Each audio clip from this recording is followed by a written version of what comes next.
Welcome to Section 2 of Learning Knockout.JS. In our last section, we explored several design patterns, including the model, view, ViewModel pattern. We also set the groundwork for the style of JavaScript coding we'll do throughout this course by looking at the revealing module pattern. In this section, we see how to display data from our model using Knockout.JS. In this video, we're going to build a sample website and implement the MVVM pattern by creating a model, view, and ViewModel. We're going to then use Knockout's data binding syntax to render our data to the view. Once we have our data displaying on the screen, we'll data bind to various HTML attributes to manipulate the display of our data. Before we can put Knockout to work for us, we need to set up a website and configure it. You will want to download the Section 2 code from Packt Publishing's website so that you can get easy access to some of the files used in this section. I'm using Microsoft's Visual Studio, but you can use any editor you'd like. We're going to build our sample project in a platform-agnostic manner so that we can really concentrate on Knockout.JS. To begin, let's add Jquery and Knockout.JS to our project.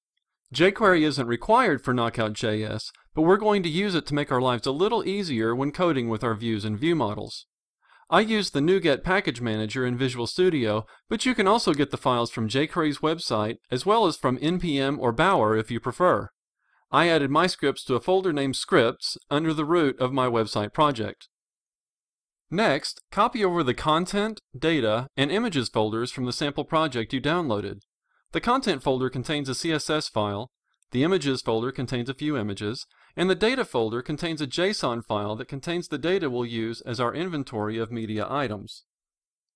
Now let's create a model to represent a media item. Add a new folder to the Scripts folder named Models, and add to it a new JavaScript file named media.js. Next, add a JavaScript constructor function object like the one we learned about in Section 1. I'm using a Visual Studio code snippet I created, which I also included in the sample code. Take notice of the first line. What I'm doing is creating a new object literal named app, if one doesn't already exist in the global JavaScript namespace.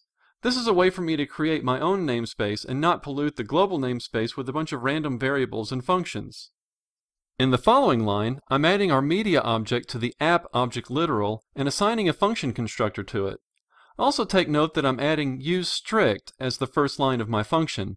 This means that our code will be evaluated in strict mode, which will, for example, disallow the use of undeclared variables and catch other bad coding habits. If you look at the catalog.json file, you'll notice that there are three properties defined per record: ISBN, media type, and name. Let's set up our function constructor to accept values for each of these properties. Then, let's create properties on the this object literal and assign the values that are passed into our function. Now let's create a ViewModel for our project. Add a new folder under Scripts named ViewModels, and add to it a new JavaScript file named default.viewmodel.js. This will be the ViewModel for the default HTML page we'll add later. I'm using another Visual Studio code snippet, also included in the downloaded code, to create an object using the JavaScript revealing module pattern we learned about in Section 1. We're going to ultimately display all of our media items on the page, so let's add an array called catalog to our module export. Later, we'll populate that array with our media items. Now we need a way to get our data from the catalog.json file on the server into our ViewModel. We could code the AJAX call within our ViewModel, but that doesn't really promote the principle of code reuse very well.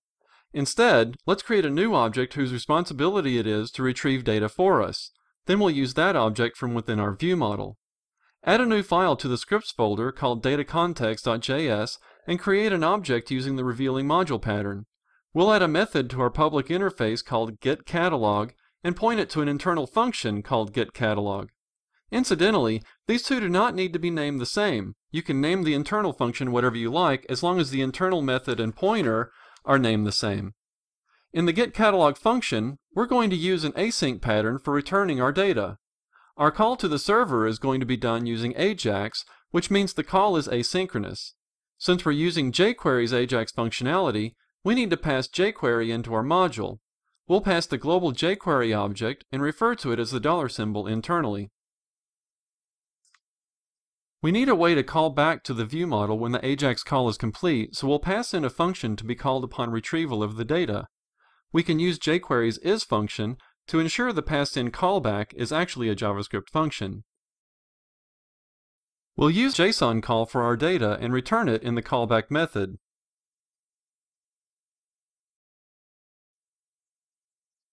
The name of the array returned in our catalog.json file is catalog, so that's the property we'll refer to in the return data.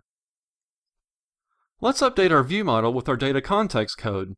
Open the default ViewModels.JS file and add the global KO Knockout object and our app.dataContext object to the function parameters of our module. We'll refer to them as KO and DB internally.